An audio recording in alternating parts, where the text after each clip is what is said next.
Mpenzi mtazamaji wa Eneza TV, leo ni siku nzuri sana, njema sana. Nimekutana na mtu ambaye nimekuwa na hamu ya kukutana naye kwa muda mrefu, kwa sababu nimekuwa nikisikiliza makala zake, nimekuwa nikisoma makala zake, nimekuwa nasikiliza video zake, nimekuwa najifunza mengi kupitia yeye, na nikatamani sana ile elimu ambayo anaifikisha katika jamii kupitia njia ambazo yeye ameona kwamba zinafaa, na mimi nitumie njia ya Eneza TV ili kwamba watu wengi waweze kupata yale ambayo yeye anayatoa au anayaachilia katika jamii ambayo inamzunguka. Karibu sana katika TV yetu ya Eneza TV. Asante sana. Mungu akubariki sana kwa kubali kukutana na sisi. Na nikikutana na mtu akaniuliza kwamba Frat Lupembe ni nani, nimjibu nini?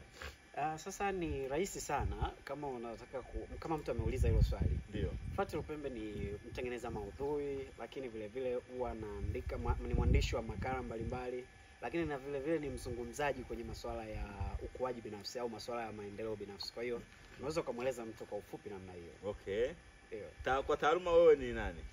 Kwa taaluma mimi ni mwalimu. Ni mwalimu Okay. wa masomo ya jiografia na Kiswahili. Lakini Okay. kwa sasa nimejikita kwenye masuala ya ukuaji binafsi. Okay. Na unapatikana wapi? Kwa sasa napatikana Iringa, lakini napatikana kwenye mitandao pia. Kwenye mitandao yote ya kijamii ukiangalia utakutana na mtu anaitwa Frat Lupembe. Okay. Na mimi nimekuona kupitia YouTube. Ndio. Nimekuona kupitia WhatsApp. Lakini njia nyingine ambayo watu wanaweza kukupata, unafanya pia kwenye events mbalimbali, unafanya kanisani, unafanya msikitini. Ni mahali gani ambapo sehemu nyingine nje ya mtandao ambapo unatoa mafundisho yako? Sasa nayatoa kwenye maeneo mengi, hasa kwenye mikusanyiko ambayo watu wanahitaji elimu ambazo tunazitoa. Tunapozungumzia elimu ya ukuaji binafsi inahusisha mambo mengi. Sasa tunahusisha kwenye maeneo ya fedha, kwenye maeneo ya kujitambua. Kwa hiyo nimekuwa nikitoa iwe ni kwenye makanisa wameita, lakini sehemu kama za wanafunzi wa vyuo nimekuwa nikienda nikitoa huko, lakini vile vile kwenye sehemu kwenye mikusanyiko ambayo inahusisha masuala ya ukuaji binafsi, kwa sababu huwa kunakuwa na makusanyiko ambayo yanakuwa yanazungumza mambo ya namna hiyo. Kwa huko pia nashiriki na natoa mafunzo. Kwa hiyo mtu anaweza akanipata huko pia kwenye. Okay. Nini kilikuvutia kufanya hicho ambacho unakifanya sasa? Mwanzo wake ni nini? Mwanzo wake ni passion. Moja ni passion ambayo nipo nayo. Kuna vitu hauwezi kuvifanya bila kuwa na passion au kitu ambacho passion kwa sisi ambao tujui Kiingereza passion ni nini? Sasa passion nazungumza ni kama kile kitu ambacho unakipenda kutoka moyoni. Okay. Ni kile kitu ambacho it's like what you were born to do, ulichozaliwa kukifanya. Okay. Naweza nikasema hivyo. Okay. Sawa. Na unasema ni lini uliona kwamba una mzigo au una wito wa kufanya kazi hiyo? Tangu lini? Ni muda kidogo, lakini nakumbuka nikiwa kidato cha 6 wazo lilinijia mahali hapo, na ilikuwa ni baada ya kuwa nasoma kitabu fulani kalinifanya kuona kwamba kumbe kuna watu wengi inawezekana hawajui kile ambacho nilikiona mle. Na hapo ndipo kile kitu kikamea, na nikaona kumbe kuna haja ya mimi kuanza kuwaeleza ile mambo ambayo wengi hawafahamu. Okay. Kwa hiyo it was 2017. Okay. Ndipo nilipoanza kufikiria haya mambo. Sawa. Kwenye mazungumzo yako umesema kwamba passion ni kile kitu ambacho umeumbwa kufanya. Wewe ni mzungumzaji, umesema unaweza kuzungumza na mtazamaji wa Eneza TV nini kusudi la mtu kuumbwa, au useme zaidi kuhusu kusudi la mtu kuishi au kusudi la mtu kuumbwa. Useme na sisi, utufundisha jambo hilo kwa leo. Nashukuru sana. Na tunapozungumza kuhusiana na kusudi la kuumbwa au watu tunazungumza kuhusiana na life purpose. Huwa tunazungumza ni maana ya uwepo wetu duniani. Mtu mmoja alishawahi kusema maisha hayana maana. Ndio. Lakini mimi napingana naye. Maisha yana maana. Na bahati mbaya sana watu wengi wamekuwa wana struggle kupata maana ya kuishi. Tunapozungumza kusudi la maisha au life purpose, tunazungumzia the meaning of our existence. Maana ya uwepo wetu ndani ya hii dunia. Kwa maana kwamba hakuna mtu ambaye amekuja duniani kama ajari. Kila mtu amekuja kwa kusudi. Kila mtu kuna kitu ambacho kipo ndani yake ambacho dunia inataka inufaike nacho. Kwa hiyo huko ndiko kusudi linamea. Kwa maana ya kwamba hakuna mtu ambaye amekuja kwa bahati mbaya. Kwa hiyo kama hakuna mtu aliyekuja kwa bahati mbaya, maana yake kuna kitu amekuja kukifanya. Na bahati nzuri ni kwamba kila mtu amepewa tatizo ambalo amekuja kulitatua hapa duniani. Na kama kila mtu amepewa tatizo, maana yake ile tatizo linalai kwenye hilo kusudi sasa. ndio tunasema kusudi. Kwa hiyo kama haujagundua kusudi la kuishi kwako duniani, maana yake unashindwa kutatua matatizo, au unakuwa unashindwa kuwatatulia watu matatizo yale ambayo wewe uliumbwa kuja kuyatatua. Hapo tunazungumzia kusudi. Okay. Kile ulichoumbwa kuja kukifanya hapa duniani. Haujaletwa kuja kuzurura, kuja kuoa, uishi, uende ukazurule afu unakufa, unazikwa, basi hapana. Kuna kitu ambacho mtu anakuwa ameumbwa nacho. Ameumbwa ili aje akifanya hapa duniani. Ndio tunazungumzia kusudi la kuishi. Sasa mimi najuaje kwamba hili ndio kusudi la maisha yangu? Sasa hii ni mada nzuri sana kuhusiana na kujua kusudi. Watu wengi wanajiuliza, sasa mimi nimeumbwa ili kuja kufanya kitu gani? Sasa mimi huwa nawapa watu mifano, huwa nasema kama mende ana kusudi la kuishi kwake. Mende tu ana kusudi, lakini sisimizi pia wameletwa kwa kusudi maalum. Iwe vinyonga, tembo na viumbe wengine wote wamekuja na kusudi. Kwa hiyo binadamu automatically pia amekuja na kusudi. Sasa huwa tunasema ili kujua kusudi lako, sio kutafuta kitu kipya ambacho hujawahi kukiona au hakipo ndani yako. Tunasema ni revealing the true self. Kujifunua yule ambaye wewe ndiye. Unaanza kujifunua wewe ambaye ndiye. Sasa tunafanyaje? Kuna mbinu mbalimbali ambazo zinaweza zikakwambia kwamba hili ni kusudi langu. Moja ni passion. Kuhakikisha kitu ambacho unakiona, hicho kitu ambacho unakifanya au kitu ambacho haujaanza kukifanya lakini unaona una passion nacho au una mahaba nacho, unatamani ukifanye. Passion ni kama shauku au ni kitu? Shauku. Okay. Niseme shauku. Tunaweza tukaitafsiri kwa namna nyingi. Lakini kwenye personal development tunazungumza ni kile kitu ambacho inawezekana unakipenda zaidi. Okay. Yes, ni kitu cha unachokipenda zaidi. Inawezekana kusudi lako likawa hapo. Kwa mantiki ipi? Ni kitu ambacho siku ikipita hujakifanya, basi kunakuwa na mzigo fulani. Au unafikiria kwamba ningepewa materials zote kwenye hii dunia, ningeweza kubadili hali fulani. Ile hali inayokutesa, inawezekana kule ndiko kuna kusudi la kuumbwa kwako ndani ya hii dunia. Kwa mfano, kuna watu ambao ni wanamuziki, kuna watu ambao ni wazungumzaji, kuna watu ambao ni wachungaji, kuna watu ambao tunasema wamekuja kufanya ni viongozi. Automatically tu hawa watu, kuna wengi wao ambao wanatimiza kusudi, lakini kuna wengi tu ambao wameenda kwenye vitu ambavyo sio kusudi la kuumbwa kwao. Sasa namba moja ni hiyo, kujua kuhusiana na passion. Lakini namba mbili huwa tunasema ni kile kitu ambacho kina burn your heart. Kitu ambacho kinausumbua moyo wako. Inawezekana kukawa na kusudi ndani yake hapo. Kwa maana ya kwamba ukikiona hivi unatamani ile hali uibadilishe. Na huwa nawaambia watu ni kwamba kusudi limejificha kwenye kitu tunaita talent au tunasema vipawa. Sijui niseme ni vipaji. Vipawa inaeleweka zaidi. Yes, kipawa. Kwa hiyo kusudi la mtu limejificha kwenye kipawa. Mtu akishagundua kipawa chake, basi anaanza kutumikia kusudi lake. Kwa sababu ndio imejificha huko. Sasa mtu anaweza kugundua vipi? Ni kama hivyo nimesema, ile shauku ya kutaka kubadili kitu fulani, shauku ya kufanya kitu fulani inamea, au kile kitu ambacho wewe ili ujue kwamba hiki ni kitu ambacho nimeomba ukifanya, ni pale ambapo unakuta wakati fulani hiki kitu hata nikikifanya bure bila hata malipo. Kile kitu ambacho unaona kabisa hiki hata wasiponilipa naweza nikakifanya.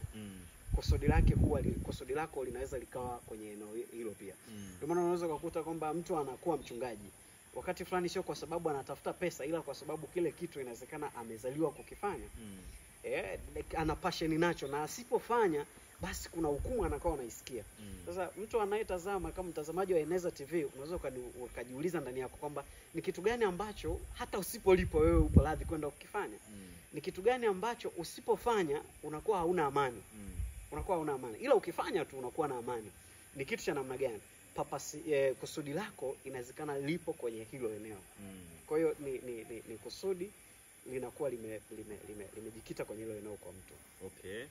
Na ni lini natakiwa kutambua kwamba, yani kawaida au niseme kitaalamu, natakiwa nitambue lini kwamba hili ndio kusudi langu la kuumbwa? Kwa mfano, unaweza kujikuta kwamba nimekuwa mwanasheria lakini sipati amani na huko kwenye sheria. Sasa nimeshachelewa kutambua. Naweza nikarudi tena kwenye kitu kingine ambacho natakiwa nikifanye. Kwa mfano, mimi naona kwamba nimekuwa mwanasheria lakini nimechelewa kutambua kwamba ningepaswa kuwa mwalimu. Kweli nafasi ya kurudi tena ipo au inabidi nisonge tu mbele kwenye sheria ile ile? Safi kabisa, ni swali zuri. Sasa kuna kitu tunakisema, wanasema kama ukigundua treni uliopanda ni treni ambayo haifiki kituo unachokwenda, unapaswa kushuka kabla haujafika kwenye kile kituo ambacho sicho ulichokipanga. Ni kama umepanda gari unaenda, wewe malengo yako ni kwenda Morogoro. Sasa umepanda kwenye hiyo gari, bahati mbaya ndani ya katikati ya njia au katikati ya katikati ya kufika Morogoro unagundua kwamba hiyo gari haifiki Morogoro. Maana yake nini? Unashuka alafu unatafuta gari ambayo inaenda Morogoro. The same inatokea pia kwenye swala la kusudi. Kuna watu wengi ambao wamesoma, inawezekana mtu amesoma sheria, amesoma ualimu au amesoma engineering, lakini sicho kitu ambacho ameumbwa kukifanya. Nitolee mfano kwa mtu mmoja. Kuna mtu mmoja huwa anachekesha. Mimi napenda kumtolea mfano, anaitwa Ndaro. Lakini kuna mtu mwingine anaitwa alipata tuzo ya best comedian, Leonardo. Yule pale ni engineer, lakini Ndaro pia ni mwalimu. Lakini wale jamaa waligundua kwamba wapo kwenye wrong track. Walipogundua wapo kwenye wrong track, hawakuendelea. Waliishia njiani, afu wakarudi kwenye kitu ambacho wanakipenda. Okay. Wale jamaa wanaishi kwenye kusudi. Ndio maana nikasema kusudi pia lipo kwenye passion. Okay. Au lipo kwenye kipaji. Kwa kama lipo kwenye kipaji, ndio maana jamaa hawakuendelea, wakarudi nyuma, wakaanza kulitumikia kusudi. Kwa hiyo kuna possibility kubwa ya kwamba ukishagundua kwamba kwenye kitu ambacho unakifanya sio eneo la kusudi lako, unaweza ukasitisha na ukaendelea kukifanya kile kitu ambacho ni passion yako au ni kusudi lako huko. Wewe umesoma, ni mwalimu wa geography na ni mwalimu wa Kiswahili. Yeah. Na sasa umeajiriwa mahali fulani unafanya kazi kama mwalimu ama bado hujapata hiyo neema? Kimsingi sijapata hiyo neema, lakini kuna namna fulani ningeweza kusema. Mimi ukiacha kwamba mimi ni mwalimu wa geography na Kiswahili, lakini niwe mwanzi. Ni maeneo ambayo kimsingi tulikuja kwa sababu ya ile kutaka kupata mkopo. Naweza nikasema hivi sasa kumekuwa na wimbi kubwa la watu ambao wanasoma vitu wasivyovipenda kwa sababu ya ukosefu wa fedha. Kwa hiyo anaenda sehemu ambayo inawezekana akapata favor hasa ya kifedha. Kwa mfano, ukisoma walimu hapo miaka ya nyuma ilikuwa inajulikana kwamba wewe utapata mkopo 100%. Kwa mtu anaenda kusoma walimu sio kwa sababu anapenda, ila kwa sababu kuna hiyo favor. Ni the same nataka kwangu. Mimi nimesoma walimu wa jiografia na Kiswahili, lakini sio eneo ambalo mimi nalipenda to the extent.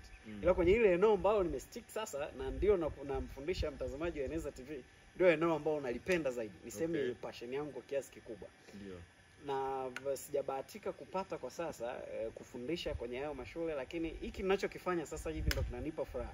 Okay. Kwa hiyo ni eneo ambalo mimi nalipa nguvu zote.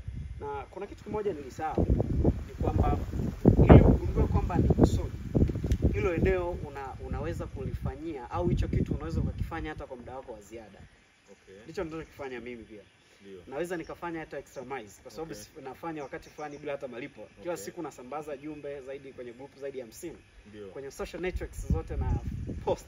Lakini hakuna mtu anayenilipa kwenye hiyo mtandao. Ni kwa sababu ni passion na ninaweza kufanya hata kwa muda wa ziada.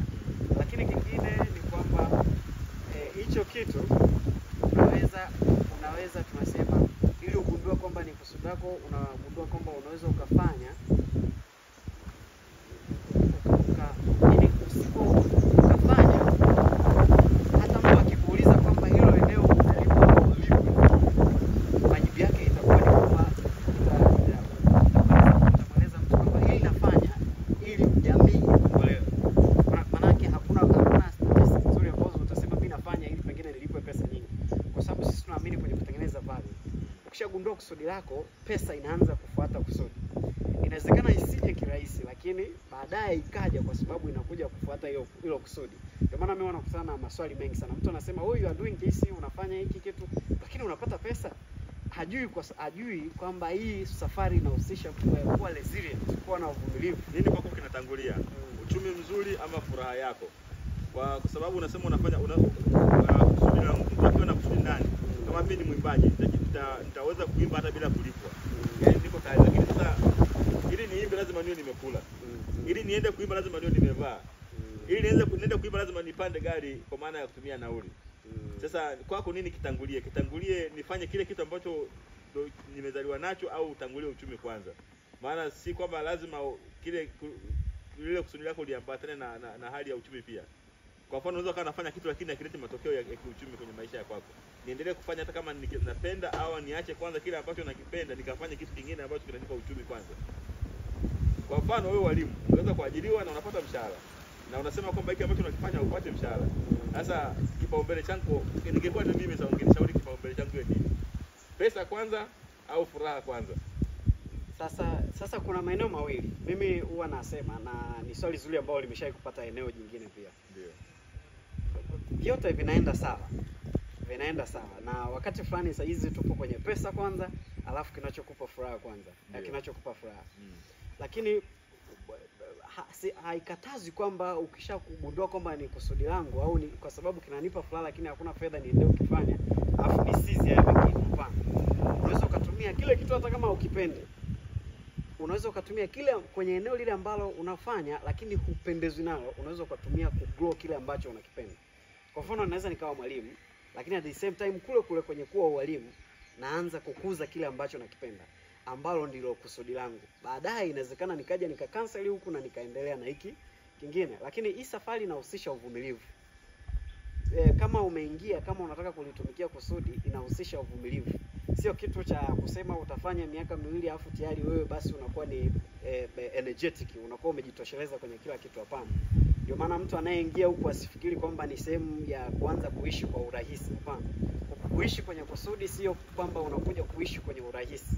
Ni unaanza kufanya kitu ambacho uliumbwa kukifanya. Sasa kama uliumbwa kukifanya, maana yake utakuwa na uvumilivu. Utakuwa na focus vile vile kwa sababu unajua what's ahead, kilichopo mbele. Hauwezi ukasema sasa ukanseli kwa sababu kuna pesa, ni cancel kusudi langu afu nianze kutumikia huko. Hapana. Kwa hiyo vyote vinaenda sambamba, lakini namshauri mtu asiache anachokifanya kwa sababu ili akatumikia kusudi. Anaweza akaanza kutumikia kusudi wakati yupo kwenye anachokifanya, lakini at the same time akawa kwenye hiyo sehemu ambayo anafanya hicho kitu asichokipenda, akawa anatafuta namna ya kuimarisha ile kusudi lake. Ili siku ikija ku explode basi inaonekana ni kubwa na anaanza kutumikia kusudi lake ili aanze kulipa. Naweza nikamtolea mtu mmoja anaitwa Dr. Miles. Ni mmoja wa watu ambao mimi na wakubali sana. Amekufa mwaka 2014 kwa ajali ya ndege. Yeye amefundisha sana kuhusiana na masuala ya life purpose. Yule ni mtu ambaye amepata kuliishi kusudi lake kwa kiwango kikubwa sana. Kwa kiwango kikubwa sana, na naweza nikasema ameishi vitu ambavyo hata sisi leo hii tunaviishi. It's like bado anaishi. Ndio tunazungumzia kusudi. Lengo hauishi kusudi ili upate fedha nyingi. Unaishi kusudi ili utimize kile ulicholetwa kukifanya. Aha. Yes. Okay. Kwa hiyo kwa maneno yako ya mwisho, kipaumbele sio fedha. Kipaumbele ni kufanya kile kitu ambacho Mungu amekuumba kwacho. Ndio. Okay, asante sana. Mpenzi mtazamaji wa Eneza TV, mpaka kufikia hapa tumefika mwisho wa kipindi chetu. Naomba nimkaribishe Mwalimu Frat Lupembe kama una neno la mwisho na kuaga watazamaji wangu wa Eneza TV. Nashukuru sana mtazamaji wa Eneza TV. Tumekuwa na wakati mzuri, lakini kitu nataka ujue ni kwamba kwenye maisha unataka utafute kusudi. Na kama nilivyosema mwanzo kwamba hautafuti kitu kipya kwenye maisha yako, ila unaanza kujitafuta wewe, unaanza kujireveal yule ambaye ndiye wewe halisi. Unajipata wewe yule halisi. Kwa hiyo ni eneo muhimu, na wakati fulani wanasema kama ukijikuta upo kwenye wrong track, rudi nyuma au katiza safari yako na uanze kutafuta kile ambacho ndicho kipendo chako.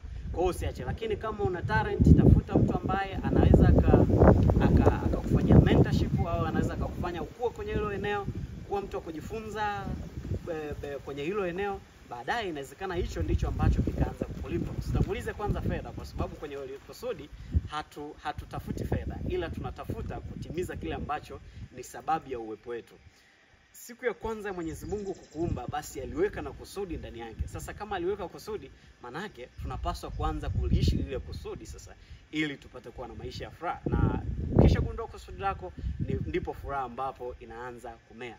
Vinginevyo hautapata furaha, kwa sababu utakuwa unaishi maisha ya watu wengine au unaishi kusudi la watu wengine. God bless you, na nikushukuru sana kwa kutazama Eneza TV. Asante sana. Mimi naitwa Ernest Kikoti wa Eneza TV. Mungu akubariki sana.